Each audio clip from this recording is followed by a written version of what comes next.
Season 2 of Marvel Rivals is here, and the gala has begun. Today, we will be talking about the event planner for this year's Hellfire Gala, the lovely Emma Frost, as well as the new location of Krakoa in the year 2099. Let's get into it, shall we? Hello, I'm Riddler, wrong universe, I know, and this is Marvel Rivals Season 2. The gala begins. Our story begins in The Grove, an oasis within the oasis of Krakoa, which was once essentially the political heart of mutant kind, filled with mutant leaders from various nations brought together to address anything that needed addressing. It's revealed, however, that a great deal of the mutants on Krakoa were scattered across the timeline before the time stream entanglement dropped Krakoa in the year 2099.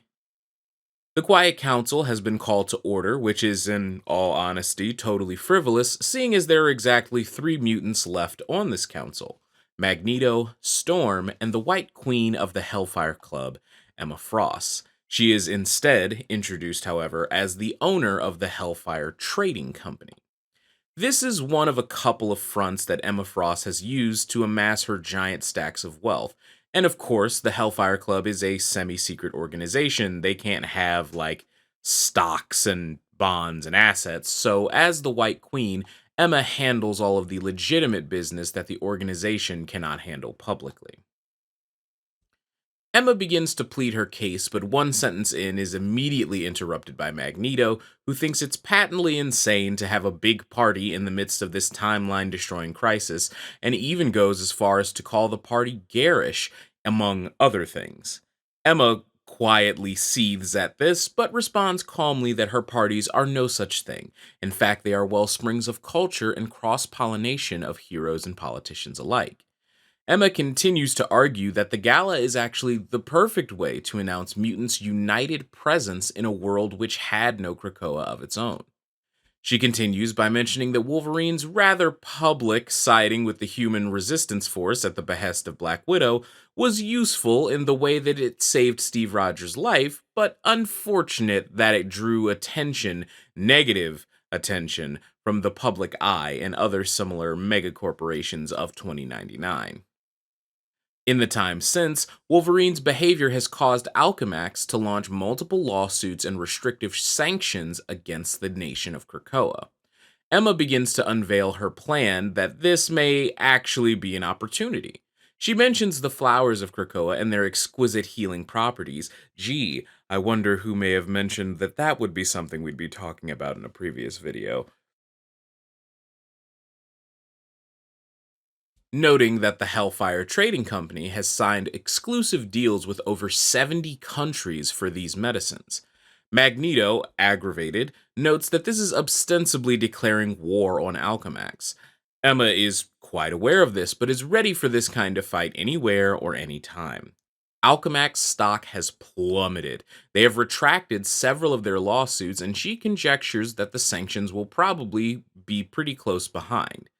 Obviously, they will try underhanded tactics, which is exactly why Miss Frost has been aboard every single shipment that has left Krakoa to ensure that it got to the countries who purchased it safely. So if you were wondering where Emma Frost was when all of this nonsense started, that's what she was busy doing. In addition, as she is wont to do, Emma made sure to read the minds of each and every mercenary who attempted to steal these things, scrounging up a healthy amount of blackmail on public eye, the all-seeing police force that the Human Resistance Force has been formed to fight against. Storm admits that she is impressed. Even for Emma, this is a level of tact and elegance that is extraordinary, considering any normal person would be in at least a bit of a tizzy after being flung across the timeline. Luckily, Emma Frost is not just anyone, and she uses this to drive her point home. The Hellfire Gala is a worldwide event hosted by mutant kind for anyone of import. Emma sees the Hellfire Gala as the perfect chance for Krakoa to make a statement. A statement to this new time of who and what they are and what they stand for. It would even increase the visibility of Krakoa.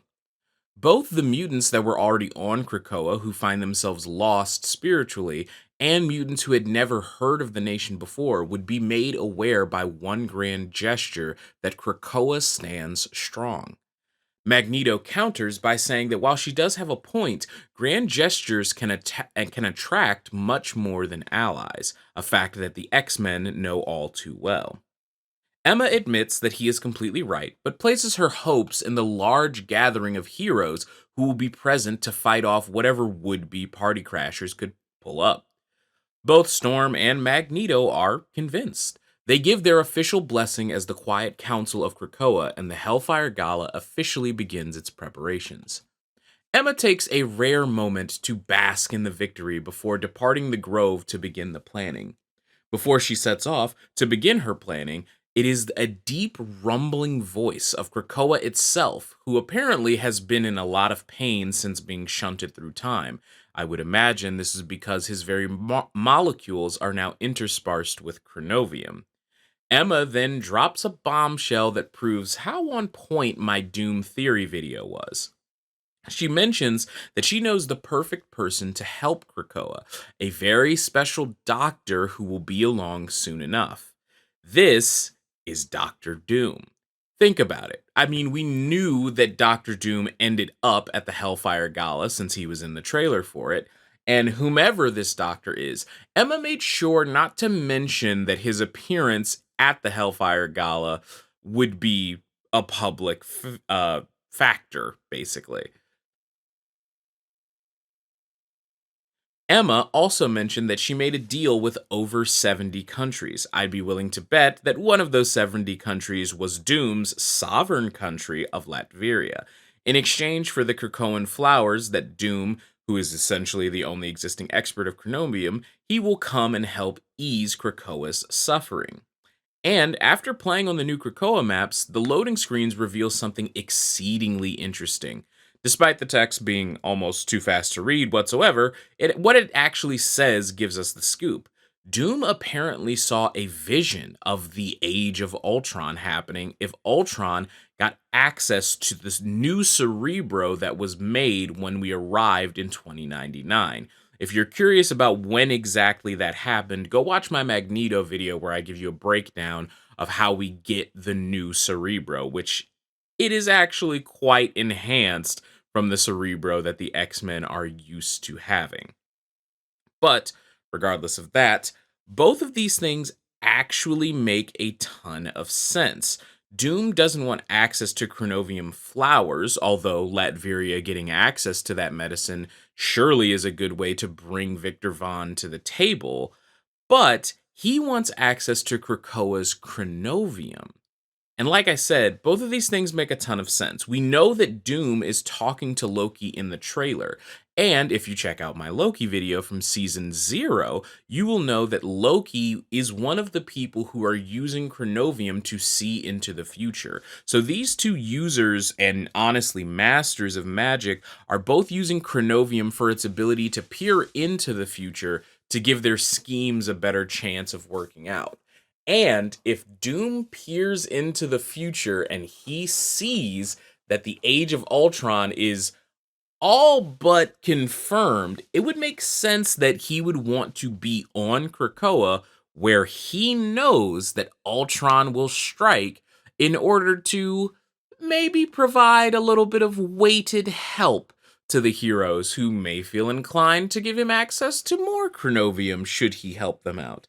And even if not, of course, the good doctor always has backup plan upon backup plan upon backup plan. But we're getting a little bit far into conjecture territory here, so we'll go ahead and call it there.